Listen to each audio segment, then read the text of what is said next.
Y en este recorrido especial, en esta programación especial que hoy nos ha permitido ver lo que ha sido noticia en Brasil, en Colombia, en Ecuador, en el superclásico momento de detenernos allí en Ecuador para conocer cómo va la consulta popular, el referéndum, hoy día importantísimo en el país, hermano. Y César García en este momento nos cuenta detalles. César, ya estoy contigo.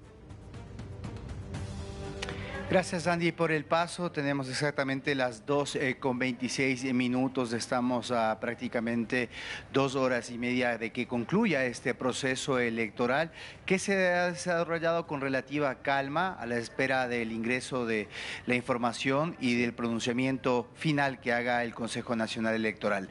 Quiero dar la bienvenida en este momento, Andy, para seguir analizando la envergadura y las implicancias de esta consulta popular a César Febres Cordero, analista político, quien está ya con la audiencia de DiNews.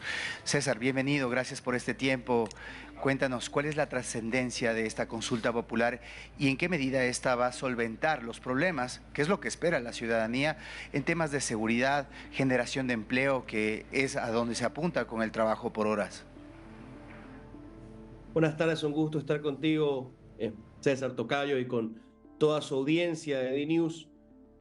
Es una consulta popular que sigue la línea de otras en el pasado, una herramienta para reforzar, para medir y mostrar el poder del presidente que la convoca.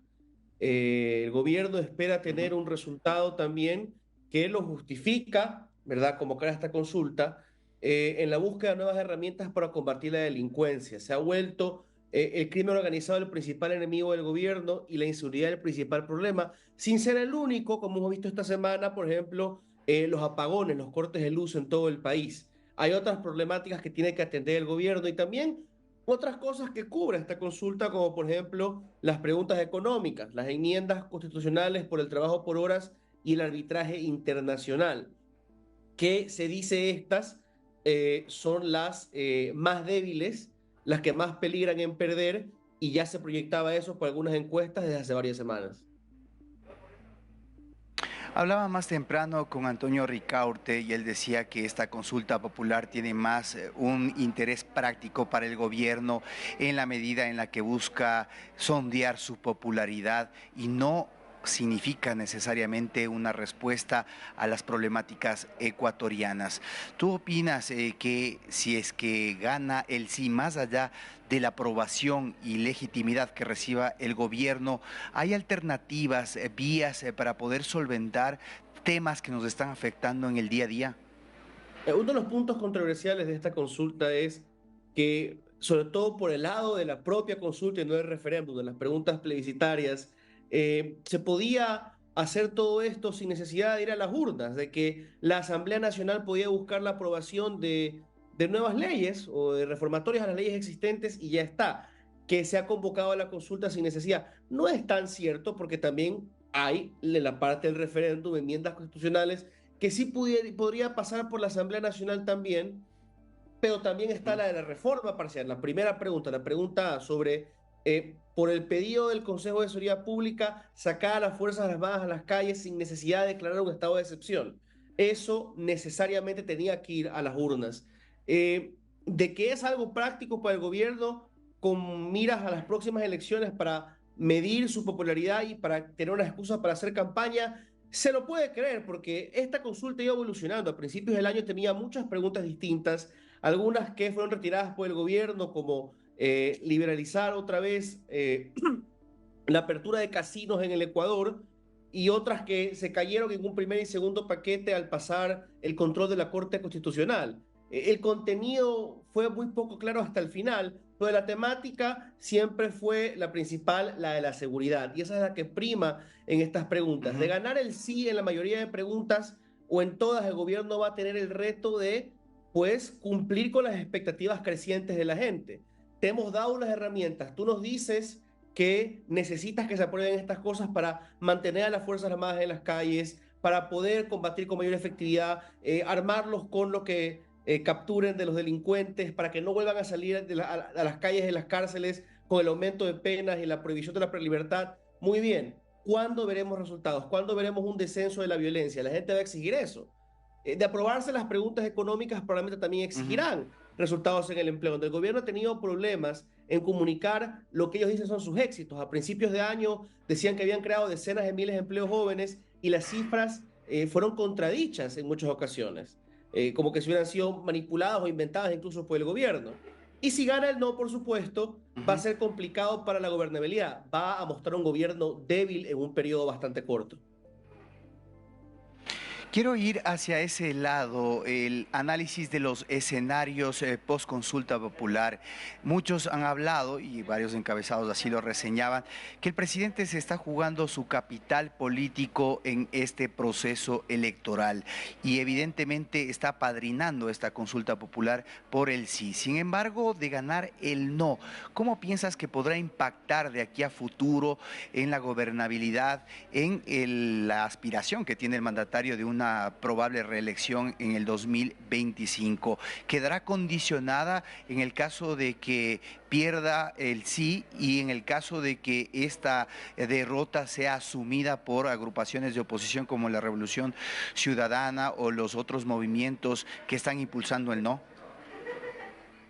Este gobierno, este presidente ha dicho, como otros antes, de que buscará la reelección solamente si el pueblo se lo pide. De perder en varias preguntas de esta consulta o en todas, sería difícil decir que el pueblo ha ratificado su mandato y le ha pedido que vuelva a buscar ser elegido.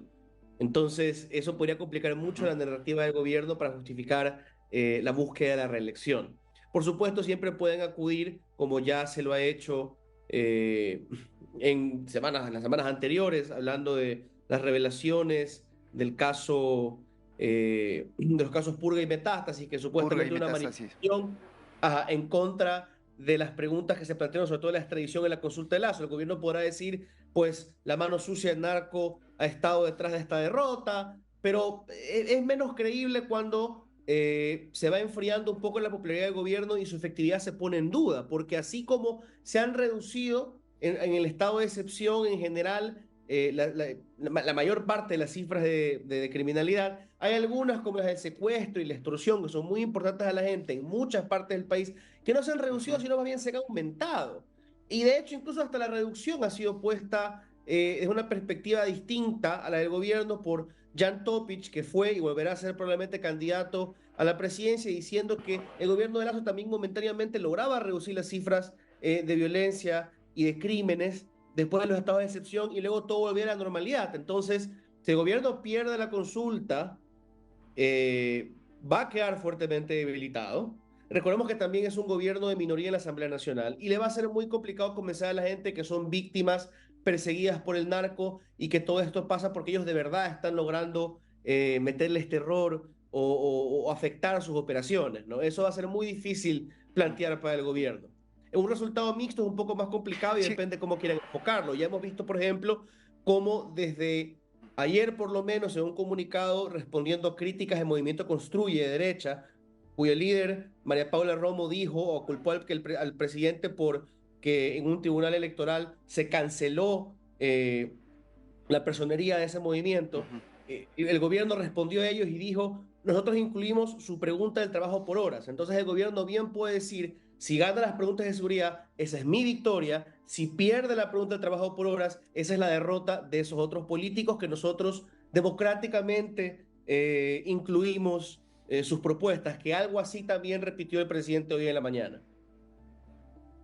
Y cierro por ahí, César, porque ¿en qué medida esto plantea un replanteamiento en las fuerzas políticas en el legislativo? Abriéndose frentes por parte del gobierno nacional en varios sitios. Construye, que debió haber sido quizás un aliado natural, de alguna manera está en una ruptura total. Con lo que pasó en la Embajada de México, una posible alianza con la Revolución Ciudadana es incluso menos probable que con el propio Construye y se queda gobernando en este momento prácticamente con el Partido Social Cristiano. Post consulta popular, ¿cómo va a gobernar el presidente desde tu lectura para poder continuar con esa racha de aprobación de proyectos de ley que matizó un ambiente de gobernabilidad distinto a lo que pasaba en el gobierno de Lazo, que terminó justamente por ese factor disolviendo la Asamblea Nacional?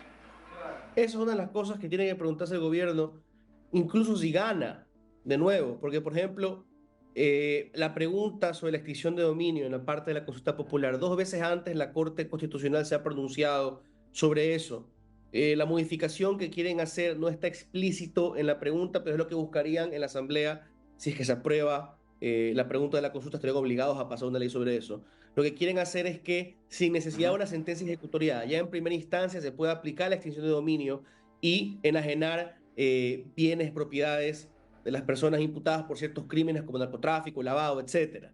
Ya, ahí te abres un frente de pelea primero por ver qué van a aprobar o no en la Asamblea. Segundo, si lo aprobado va a pasar o no una posible futura revisión por la Corte Constitucional. Entonces, incluso en una victoria, aparte de lo que ya mencionamos de las expectativas de la gente por ver resultados, no es que se acabó la pelea. También sigue siendo un país que enfrenta una crisis energética, ¿verdad? Y por el lado de el no, si el gobierno sale debilitado de esta consulta, habiéndose peleado con el correísmo por la captura de Jorge Glass, entre otras cosas, y peleándose ya con más fuerza aún con Construye, que han tenido varios roces con María Paula Romo, que lidera ese movimiento.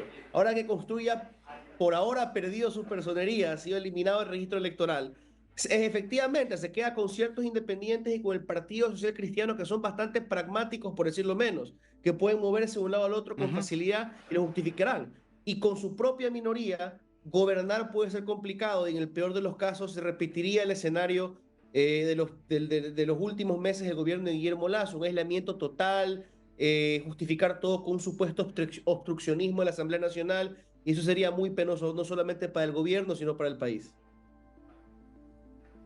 Gracias, César Febres Cordero, por este espacio aquí en DNews. Seguiremos analizando el acontecer de esta consulta popular y, como ustedes ven, varios escenarios que seguramente serán dilucidados a partir de la noche, cuando conozcamos ya resultados oficiales sobre este planteamiento que le hace el gobierno nacional con 11 preguntas al Ecuador. Gracias, César. Nos vemos en una próxima ocasión. Un placer.